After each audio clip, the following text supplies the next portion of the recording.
John, you've had your fair share, probably more than your fair share of disappointments in football in the course of your long career. I guess tonight was hugely disappointing, the nature of the way that you've lost the game in the 97th minute. What's the feeling amongst the players and your staff in that dressing room? Stated, it's a silly goal to give away. Romy knows he shouldn't bring him down. We've got 4 defenders on the edge of the box. Let him shoot. They hadn't been very successful with the shooting all night, to be honest. But you give a foul away in that area at your peril when Peye's on the pitch, because I think everybody in the ground knew he was only going to end up in one place. And you've got to take your hat off to him for that. That's the quality of player he is. And apart from that, it was a privilege to watch him, so close up, how good he is, really, to be honest. And, you've got to give them a bit of credit. You've got to congratulate them and wish them well for the next round. When they went down to 10 for the last 5 minutes, they made chances, they kept going forward. And we backed off a little bit, which is disappointing. I know the players were getting tired and sometimes the gulf in class can show. But, we matched them for long periods today. We made chances, and another night we had to score 2 and won the game. There were times when you did create good quality chances as well. A couple of saves from Darren Randolph, former player, of course, ironically.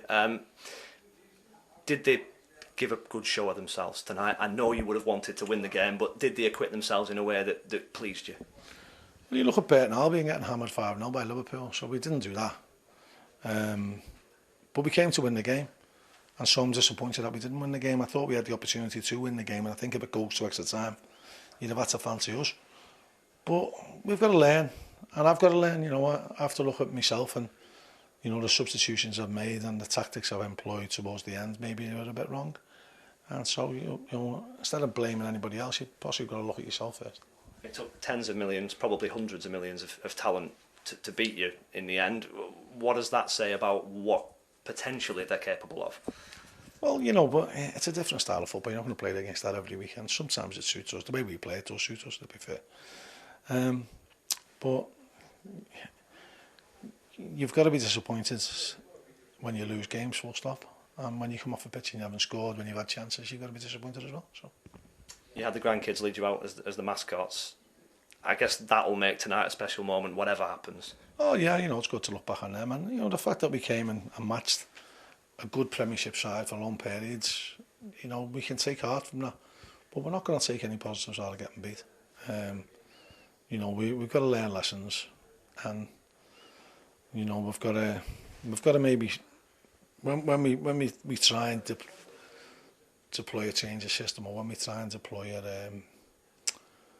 a plan, the players have got to stick to it, and it's disappointing when they don't stick to it and it falls apart because of that, and that's what happened tonight.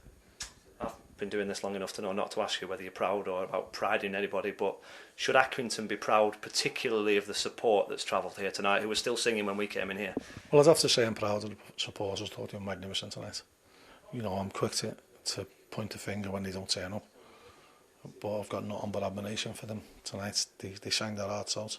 The support was absolutely magnificent, at times drowned out 30,000 West Ham fans. So, I'm proud of them, and I hope we can give them something to cheer on Saturday against Colchester.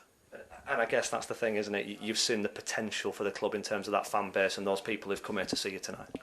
Yeah, but we've got to start winning games. Now we were on a decent run in the league. We've got to keep that going. That hasn't ideal. The effort that we've put in tonight and losing a couple of players through injury hasn't helped either. But we'll battle.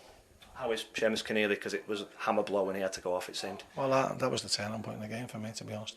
That's when they gained control of the game, and that was a blow to us. But we'll assess him tomorrow and we'll see how he is. Saturday will be a very different thing, won't it? Trip to Colchester, kind of back to what you're used to in League Two. I guess you've just got to pick them up and they've got to rally. Well, we have, but they're a good set of lads, and they'll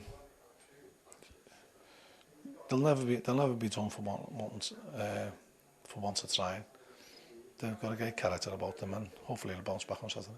And you have seen them bounce back so many times from setbacks, particularly the ones that have been here a while. Is there any doubt that they will bounce back Saturday? Well, I'll have to tell you at 5 o'clock.